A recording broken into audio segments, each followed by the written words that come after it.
Emma Carter looked like she had the perfect life. A loving husband. A beautiful house in California. A respected job as a school counselor. Everyone thought she was lucky. But behind closed doors, her life was slowly turning into a nightmare. Her husband, Ryan Carter, was charming in public but cruel in private. His words were knives. "You are useless, Emma. You would be nothing without me." At first, it was emotional abuse. Then came betrayal. One night, Emma followed Ryan secretly. She saw him with another woman laughing, holding hands, kissing. Her heart shattered. When she confronted him, he didn't apologize. Instead, he smiled coldly. "You're boring now. I deserve better." That night, something inside Emma died, and something darker was born. Emma left the house with only one suitcase. No money. No support. No hope. She moved to a small town in Texas and took a job at a diner. Every night, she cried herself to sleep. But pain changed her. She started remembering every insult, every lie, every humiliation. One day, she saw Ryan on TV. He had become a successful businessman. He was praised as a loving husband to his new wife. Emma's hands trembled. "He destroyed me, and now he is happy." That night, she made a promise to herself: "I will not beg for justice. I will create it." She began studying business online. She learned law basics. She worked 2 jobs. Slowly, the weak woman disappeared. A strong woman was rising. 5 years later, Emma returned to California. But now she was Emma Blake, a confident businesswoman. She opened a consulting company. Soon, she learned Ryan's company was in financial trouble. She smiled.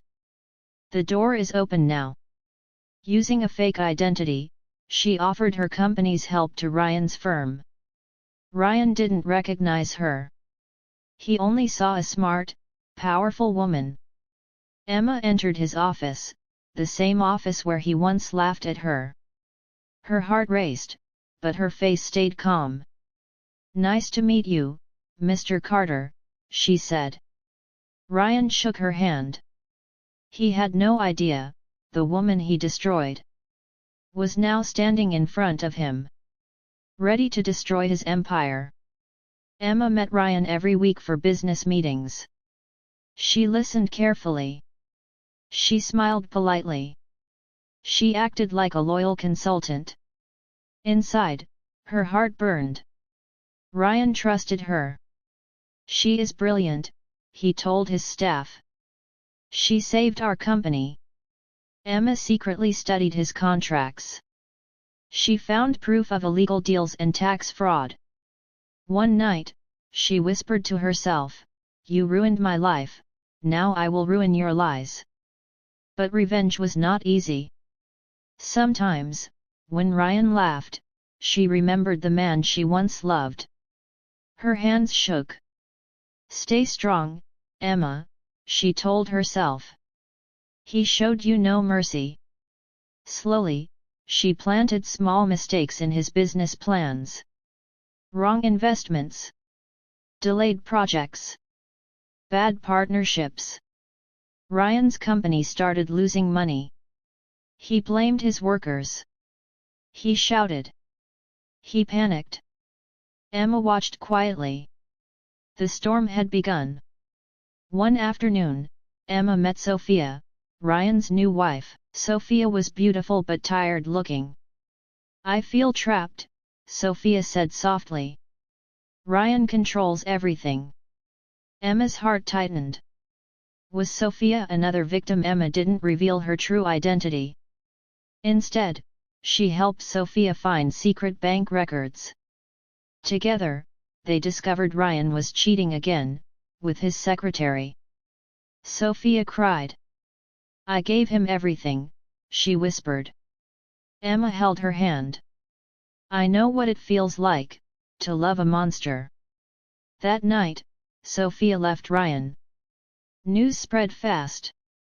Ryan's perfect image began to crack. The media started asking questions. Ryan started drinking. And Emma smiled in the dark. Fall faster, she whispered. Ryan's company was collapsing. Banks refused loans. Partners walked away. Employees whispered about corruption. One morning, police cars stopped outside his office. 2 officers entered with files in their hands. Mr. Carter, we need to ask you some questions about financial fraud. Ryan's face turned pale. Emma stood near the window, holding a file. Inside it were copies of illegal contracts, fake invoices, hidden accounts. She had sent them anonymously to the authorities. Ryan shouted, "This is a lie." But lies don't survive evidence. That night, Ryan came home drunk and furious. Someone betrayed me, he yelled. Emma Blake watched him from her apartment window across the street. She whispered, "Yes, and that someone is the woman you broke." Ryan demanded a meeting with Emma Blake. "I need your help," he said nervously. "You are the only one I trust." Emma walked into his office slowly. She closed the door. Then, she looked straight into his eyes. "Do you really not recognize me?" she asked. Ryan frowned. "Recognize you from where?" Emma removed her glasses. Her voice changed. "From the house you destroyed, from the woman you cheated, from the life you ruined." Ryan stepped back. Emma." She nodded. "Yes. Your boring wife." Fear filled his face. "You did this," he whispered. "The police. Sophia leaving, the company falling." Emma leaned closer. "I didn't touch your life. I only showed the world who you really are." Ryan fell into his chair.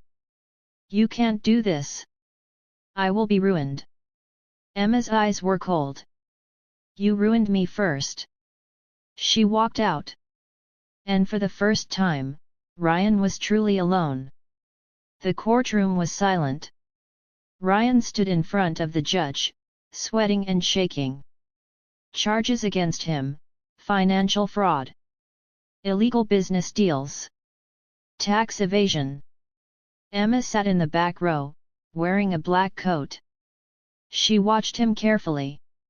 Ryan's lawyer tried to blame his employees. But Emma's evidence was strong. Bank records, emails, signed contracts. The judge looked at Ryan. "Mr. Carter, do you understand how serious these crimes are?" Ryan whispered, "Yes, Your Honor." Outside the court, reporters surrounded him. "Are you guilty? Did you cheat your wife? Did you steal money?" Ryan had no answers. That night, he came to Emma's apartment. He knocked again and again. "Emma, please open the door." She opened it slowly. His face was tired and broken. "I was wrong," he cried. "I loved you. I was just confused." Emma's voice was calm. "You loved power. You loved control. You never loved me." She closed the door. The court decision came after 3 months. Ryan was found guilty. He lost, crossmark his company, crossmark his money, crossmark his reputation. He was sent to prison. Newspapers wrote, "Businessman's empire destroyed by his own crimes." No one mentioned Emma. And that was perfect. Emma sold her company and moved to New York. She opened a center for abused women. Every day, she helped women who were once like her, afraid, silent, broke in. One evening, she stood by the window and said softly, "Revenge did not give me peace, justice did." She was no longer the woman who cried in the dark. She was the woman who survived the fire and became the flame.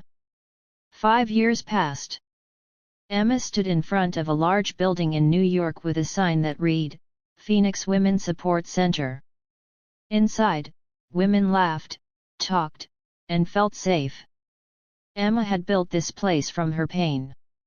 She no longer hated Ryan. She no longer feared the past. One day, a letter arrived from prison. It was from Ryan. "I lost everything. Now I understand your pain. I am sorry." Emma read it quietly. Then she folded the paper and placed it in a drawer. No tears. No anger. Only silence. She whispered, "Your punishment was your life without truth. My reward is my life with peace." That evening, Emma walked into the center hall where young women were waiting. She smiled and said, "You are not weak. You are not alone. And you are not broken forever." They listened to her like she was hope itself. Outside, the sun was setting. Inside Emma's heart, a new sun had risen. The woman who was once destroyed had rebuilt herself, not with revenge, but with strength. One night, Emma received a phone call. A weak female voice said, "Emma Carter. I need your help." Emma froze. "No one calls me Carter anymore," she said. "Who are you?" "My name is Lily Moore, I was Ryan's secretary."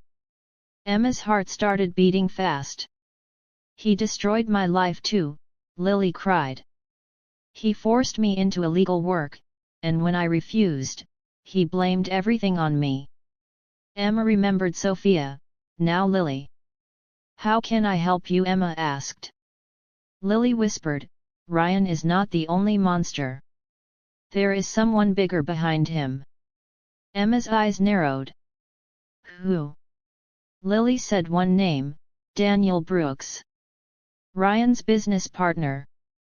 The real mastermind. The man who taught Ryan how to cheat, lie, and steal. Emma closed her eyes. So the snake still lives. Daniel Brooks was powerful. Rich. Famous. Protected by politicians. He owned hotels, banks, and media companies. People called him the Golden King. But Lily showed Emma proof: file folder secret recordings. File folder blackmail files. File folder illegal business deals. "He ruined my family," Lily said. "He threatened me." Emma looked at the files slowly. Her old fire returned. "I destroyed a king once," she said. "I can destroy another." Emma reopened her company. But this time, she didn't work alone. She built a team: a journalist, a lawyer, a hacker. Lily. They called themselves the Phoenix Group. Their goal, not revenge, but exposure.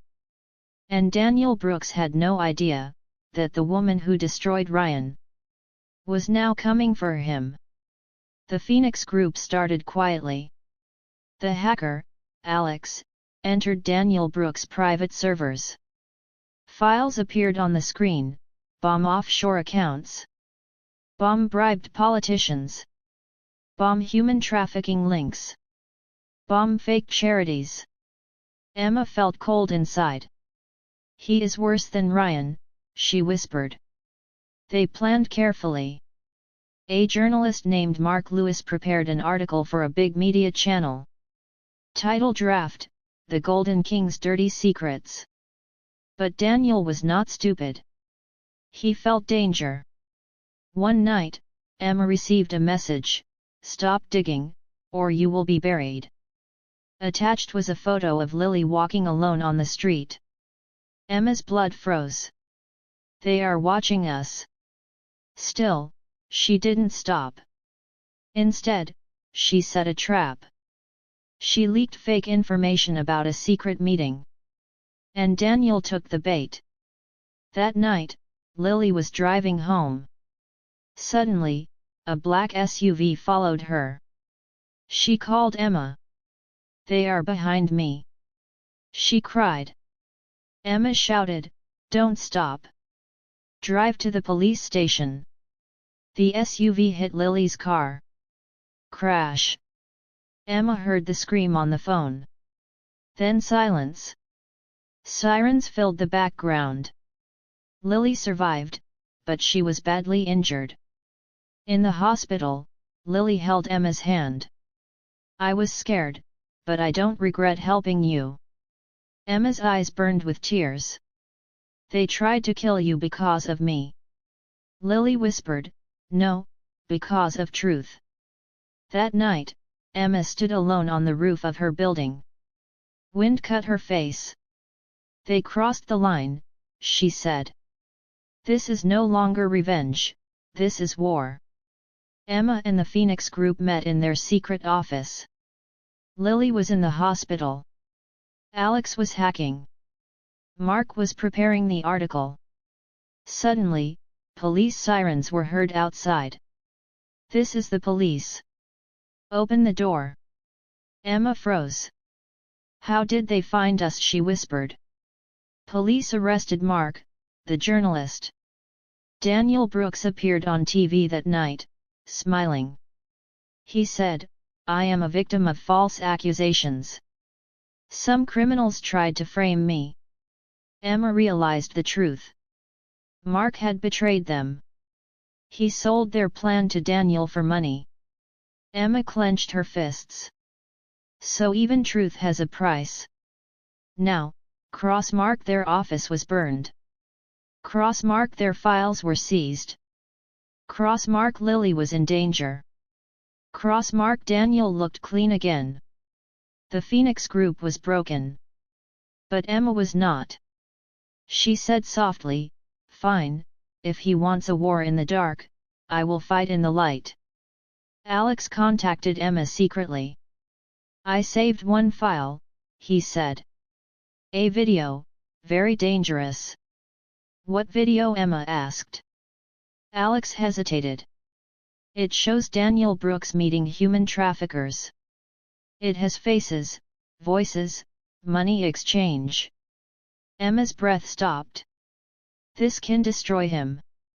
"But," Alex warned, "once this is public, we may die."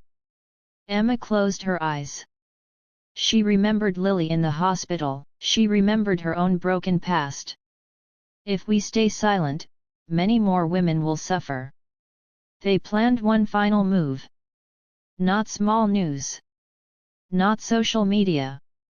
They would go to the FBI directly. No hiding. No fake names. Only truth. Emma walked into the FBI building with the USB in her hand. She said clearly, "My name is Emma Carter. And I have proof against Daniel Brooks." The officer looked at the screen. His face changed. "Ma'am, this is very serious." Emma whispered, "Good. It should be." The FBI moved fast. Within days, Daniel Brooks' offices were raided. His bank accounts were frozen. His private jets were stopped. News exploded, Golden King under federal investigation. Daniel went into hiding. Emma was placed under protection. 2 agents stayed outside her apartment day and night. One night, Lily called from the hospital. "I remember something." Lily whispered. "I once signed papers for Daniel. I didn't know what they were." "What papers?" Emma asked. Lily cried, "Transport documents, for girls from other countries." Emma felt sick. "So he was using you as a shield?" Lily said, "I will testify. Even if it kills me." Emma closed her eyes. This time, we finish it. Daniel was desperate. He sent men after Emma. One evening, Emma left the FBI office. A man pushed her into a dark alley. A gun touched her back. "Stop fighting, Daniel Brooks," a voice said. Emma didn't scream. She turned slowly and said, "You are afraid, because truth is stronger than your bullets." A gunshot rang. But the bullet hit the wall. FBI agents appeared from both sides. The attacker was arrested. On TV that night, attempted murder linked to Daniel Brooks. Now the world believed Emma. Daniel's face appeared everywhere. "Wanted by FBI." Emma looked at the screen and whispered, "You hunted me once, now I hunt you." Daniel Brooks was arrested at a private airport while trying to escape the country. Handcuffs clicked on his wrists. Cameras flashed. Reporters shouted, "Are you guilty? Did you traffic women? Did you bribe politicians?" Daniel said nothing. In court, the charges were announced: human trafficking, money laundering, attempted murder, blackmail, fraud. Lily came to the witness stand in a wheelchair. Her voice shook, but her words were strong. "He used me, he threatened my family, he made me sign papers I didn't understand." Then Emma stood up. She looked straight at Daniel. "You taught Ryan how to destroy lives. But you forgot one thing." She pointed at the judge. "Truth does not stay buried forever." Daniel's face turned pale. For the first time, the Golden King looked like a beggar. The trial lasted months. Some politicians fell. Some rich men ran away. Some secrets burned. But justice came. Daniel Brooks was sentenced to life in prison. When the judge hit the gavel, Emma closed her eyes. It was over. Outside the court, crowds gathered. They chanted, "Justice for the women." "Thank you, Emma." Lily smiled weakly. "You saved me, and many others." Emma replied softly, "No, you saved yourself by telling the truth." That night, Emma walked alone by the river. She thought of Ryan, Daniel, the Phoenix Group, all the pain. She whispered, "Revenge is loud. Justice is quiet. But justice lasts forever." The fire inside her finally rested.